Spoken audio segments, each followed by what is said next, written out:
Hello everyone, welcome back. I am so glad that you decided to watch this video. It's going to be a very quick video about my classroom management. The very first thing is I want to tell you the importance of writing out a syllabus for your students. I know you're thinking, elementary school, a syllabus, really? I found them very helpful when I was in high school and when I was in college.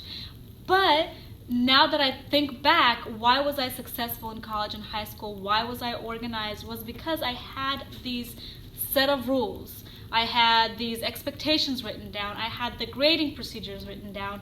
Everything that I wanted to know about that course was written down and was there for me to use. So I wanted to do the same thing for my students. I wanted them to be successful in my class, no matter what grade it is. So this year I teach 5th grade, so I wanted my kids to be successful with their standardized test. Many of them were struggling in some areas for the FSA, so I wanted to really get the hang of the classroom management piece in order for me to have more time to do instructions. So I typed out a syllabus of all my expectations, all my lesson titles, and what we're going to be learning, all the standards. And it was a 10-page document. It was very long, but I found it very easy for me to type it up and stay organized. So when the kids came in, I showed them the document. We went over our expectations, our rules, our materials, our procedures. We went over the classroom management. We went over the grading scale. We went over the grading guidelines. We went over the standards that we need to learn, and we went over the tests and classwork that is graded. So the kids knew right off the bat what was expected of them. So the next day when they came in, again, I told them, take your syllabus out. If you're not sure what to do, go ahead and read it. So they read the syllabus, we read the syllabus together, we discussed it. Parents were able to discuss it with their children at home, so they had no questions of what to expect in my class. Then, as the time went by, kids started being more comfortable. They started talking, and it's really chatty, and I can't get instruction in because I have to stop every 3 minutes to redirect them or tell them to stop talking. Well, 2 years ago, I started implementing this procedure. It's super easy. I just take whatever timer I have, and as soon as they're talking or they're not following my instruction, my procedures, I start the timer. And I wait until everyone is doing what they're supposed to be doing. I do not stop the timer until the very last person is on task with the right supplies doing the right thing. Then I stop it.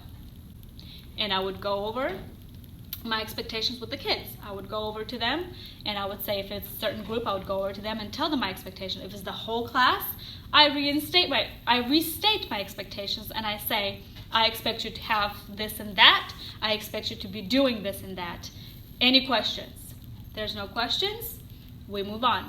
They start on talking.